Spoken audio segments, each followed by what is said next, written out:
ఇక్కడ కేజీ చీరలు కొంటే అర కేజీ చీరలు ఫ్రీ అంట. మంగళ్య షాపింగ్ మాల్, కేజీల్లో సేల్, టన్నుల్లో ఆనందం.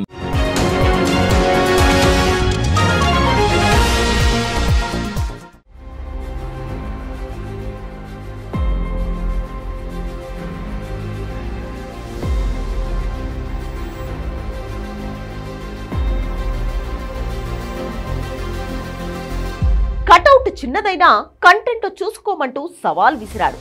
కేసీఆర్ కి ఎదురెళ్లి నిలబడ్డాడు. తొడగొట్ట మరీ గెలిచాడు. అక్కడ సీఎం తర్వాత తానే కాబట్టి కొత్త పార్టీలో కూడా పెద్దపీట వేయాలని కోరుకున్నాడు. బీసీ కావడంతో ప్రియారిటీ బాగానే వచ్చినా అధ్యక్షుణ్ణి అవ్వాలని, ఆ తర్వాత కాబోయే సీఎం కావాలని బలంగా కోరిక ఉండడంతో ఆ దిశగా అడుగులు వేశారు. కానీ ఎక్కడో లెక్క తప్పింది. రావలసిన అధ్యక్ష పీఠం చేజారిపోయింది. ఇప్పుడు పొమ్మనకుండా పొగబెడుతున్నారా లేక హర్ట్ అయి ఈయనే బయటకు చూస్తున్నాడా అన్నట్లు చర్చ నడుస్తోంది. మరి ఈటెల దారేటు?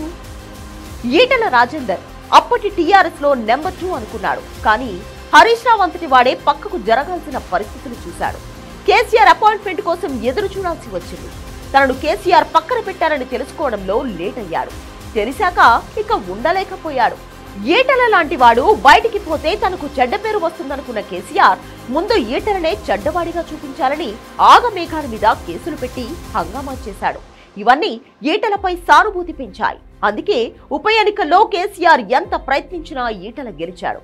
అసలు ఈటెల రేవంత్ రెడ్డి టీం అని మొదట అందరూ అనుకున్నారు. కానీ కాంగ్రెస్ రేవంత్ ను పీసీసీ ప్రెసిడెంట్ చేయడంలో లేటు చేయడంతో ఈటెల బీజేపీ వైపు వెళ్లిపోయాడు. లెఫ్ట్ బ్యాక్గ్రౌండ్ అయినా సరే కాషాయ తీర్థం పుచ్చేసుకున్నాడు.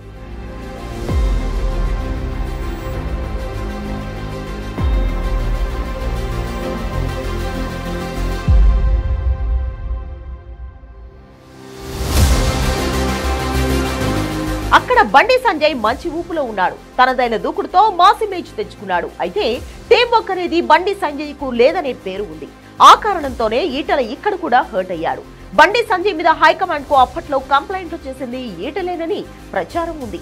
మరి దీనికో లేక కేసీఆర్ తో తెరచాటు రాయబారం నడిపారో తెలియదు కానీ బీజేపీ బండి సంజయ్ ను తప్పించి కిషన్ రెడ్డికి పగ్గాను అప్పచెప్పింది. ఆ తర్వాత ఇక ఈటెలకే పగ్గమని ప్రచారం జరిగింది. బీసీ ముదిరాజ్ కాబట్టి వారి నెంబర్ కూడా ఎక్కువే కాబట్టి ప్రయోజనం అనే ప్రచారం జరిగింది. అయితే ఈటెల మాస్ నాయకుడు కాకపోవడం, ఈయనతో రాష్ట్రమంతా ర్యాలీ అయ్యే పరిస్థితి గమనించిన హైకమాండ్ రూటు మార్చింది. ట్రెడిషనల్ ఆర్ఎస్ఎస్ నాయకుడు రామచంద్రరావుకు పగ్గాలు అప్పచెప్పింది. దీంతో ప్రచారం జరిగిన తర్వాత అవమానం జరిగినంత పనైంది ఈటెలకు. డీప్ గా హర్ట్ అయ్యాడు. అయితే తనను తప్పించడంలో కీలక పాత్ర పోషించిన ఈటెల సంగతి బండి సంజయ్ ఇప్పుడు తెలుస్తున్నట్లు కనబడుతోంది. పార్టీలో ఎవరి పెత్తనం చెల్లదని, మోదీ మాటే ఫైనల్ అని ఓపెన్ స్టేట్మెంట్ ఇచ్చాడు. అధ్యక్ష పదవి పోయినా కేంద్ర మంత్రి పదవితో ఆయన బాగానే ఉన్నాడు. కానీ బీజేపీకి ఊపు తెచ్చింది తానేనని, తననే సైడ్ చేయించాడని ఈటెలపై ఆయన ఆగ్రహంతో ఉన్నట్లు చెప్పుకుంటున్నారు. అందుకే ఈటెలతో ఏ పని కాదని తేల్చే పనిలో సంజయ్ ఉన్నట్లు కనబడుతోంది.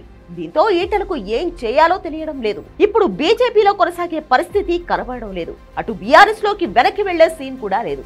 అయితే గీతే రేవంత్ రెడ్డి అక్కును చేర్చుకోవాలి. అయితే కాంగ్రెస్ ఈసారి ఏమవుతుందో తెలియదు. గ్యారంటీ కనబడడం లేదు. అందుకే సొంత పార్టీ ఒకటి పెట్టి తనకున్న సామాజిక బలంతో బార్గెనింగ్ పవర్ పెంచుకుని ఎన్నికల సమయానికి ఎవరితో ప్రయాణించాలనేది నిర్ణయం తీసుకుందామనేది ఈటెల ఆలోచనగా ప్రచారం జరుగుతోంది.